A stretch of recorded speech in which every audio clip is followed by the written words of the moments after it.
Hello friends, welcome to my channel. आज मी मस्तपैकी पपईचं लोणचं बनवणार आहे. अगदी आपण लग्नामध्ये बनवतो ना तसं. ह्यामध्ये मी आवळा, गाजर आणि ओली हळद वगैरे घालणार आहे. त्यामुळे हे लोणचं अत्यंत पौष्टिक बनणार आहे. पपईचं लोणचं सर्वांनाच आवडते. त्यामुळे ही रेसिपी तुम्ही तुमच्या ग्रुपमध्ये फॉरवर्ड करा आणि रेसिपी पाहिल्यावर लाईक करायला विसरू नका. आणि तुम्ही अजून माझ्या चॅनलला सबस्क्राईब केलं नसेल तर सबस्क्राईब करा. पपई बरोबर सुका खजूर, ज्याला आपण खारका म्हणतो. आवळ्याची चव सारट असते ना, त्यामुळे मी ह्यामध्ये गोड सुकवलेला आवळा घालणार आहे. आणि फ्रेश आवळे घेतले असतील तर बॉईल करा. ओली हळद, हळद ही गुणकारी असते, त्यामुळे कोणत्याही प्रकारची हळद घ्या. सुका खजूर अशा प्रकारे उभा कट करून घेतला आहे. ह्या लोणच्यासाठी आपण कच्च्या पपया वापरतो. आणि हा एक मोठा गाजर घेतला आहे. पपया, आवळा, हळद आणि खजूर हे सर्व आरोग्यवर्धक आहेत. ह्या अगोदरसुद्धा मी पपईचं लोणचं ही रेसिपी अपलोड केलेली आहे ब्लॉसेस किचनमध्ये. पण हे थोडं मी अजून पौष्टिक लोणचं बनवणार आहे. आता मी हे अशा प्रकारे सर्व कट करून घेतलं आहे. ओली हळद आहे 50 ग्रॅम. हा चिरलेला गाजर 100 ग्रॅम आहे. आवळ्याच्या पाकळ्या 200 ग्रॅम आहेत. 200 ग्रॅम पपयाचे काप आहेत. आणि साधारण 100 ग्रॅम सुकलेला खजूर आहे.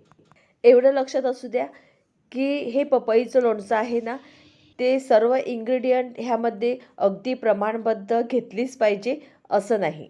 फक्त हे लोणचं कसं बनवायचं ते जाणून घ्या. बाकी सर्व पपया वगैरे ज्या प्रमाणामध्ये तुम्ही घेणार ना, त्याच्या चवीनुसारच तुम्ही ह्यामध्ये मसाला, गूळ किंवा विनेगर लागणार आहे. ती तुम्हाला आवडणाऱ्या चवीनुसारच घाला. आता हे सर्व मिक्स करून 2-3 तास उन्हामध्ये सुकवून घ्या. ड्राय खजुराला अजून सुकवायची गरज नाही. काही वेळा आपण फोडी सुकविण्यासाठी मिठाबरोबर हळद पावडरसुद्धा लावतो.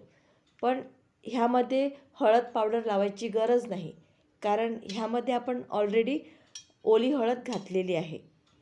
फक्त 1 टीस्पून मीठ यामध्ये मिक्स करायचं आहे. जास्त मीठ लावलं तर मॉइश्चर तयार होईल आणि फोडी लवकर सुकणार नाहीत. बाकी मीठ आपण नंतर लोणचं बनविताना घालू. आता ह्या मीठ लावलेल्या फोडींना 1 ऊन दाखवायचं आहे.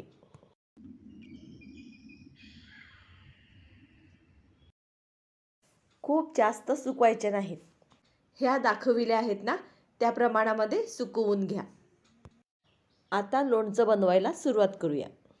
ही राईची डाळ मी 2 टेबलस्पून घेतली आहे. 3 टेबलस्पून रेडीमेड बेडेकर लोणच्याचा मसाला घेतला आहे. वसईची वाडवळ लोकांची आवडती आणि उसापासून बनविलेली ही विनेगर अर्धा कप घेतली आहे. मी घेतलेला आवळा आणि खजूर हे दोन्ही गोड आहेत, त्यामुळे मी साधारण 50 ग्रॅम गूळ घेतला आहे. आपण जर फ्रेश आवळे घेतले असतील तर त्याची चव सारट असते, त्यामुळे गूळ थोडं जास्त लागेल. हा चमचा छोटा आहे ना, म्हणून 5 चमचे कुकिंग ऑइल घेते, नाहीतर 2 मोठे चमचे कुकिंग ऑइल घ्या.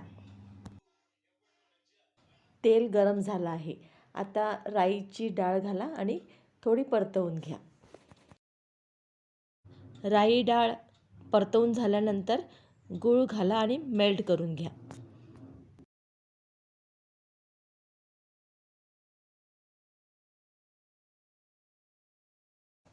गूळ वितळल्यानंतर गॅस फ्लेम बंद करून विनेगर आणि हा मसाला,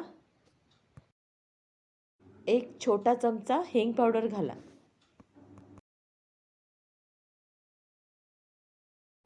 पपई वगैरेच्या फोडी सुकविण्यासाठी आपण फक्त 1 टीस्पून मीठ वापरलं होतं.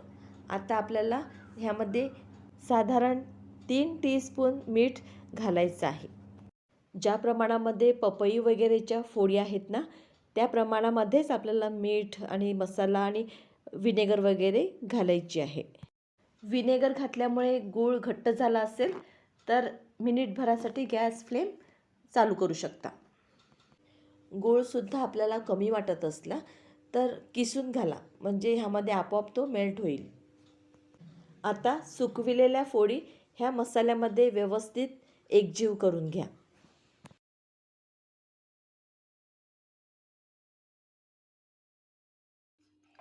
खजूरसुद्धा ह्या फोडींबरोबरच घालायचं आहे.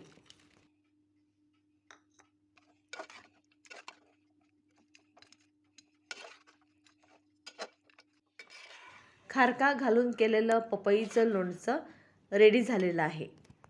ह्या रेडी झालेल्या लोणच्याचा आस्वाद तुम्ही लगेच घेऊ नका, तर 2-4 दिवसानंतर, म्हणजे लोणचं थोडं रमू द्या आणि नंतर त्याचा आस्वाद घ्या.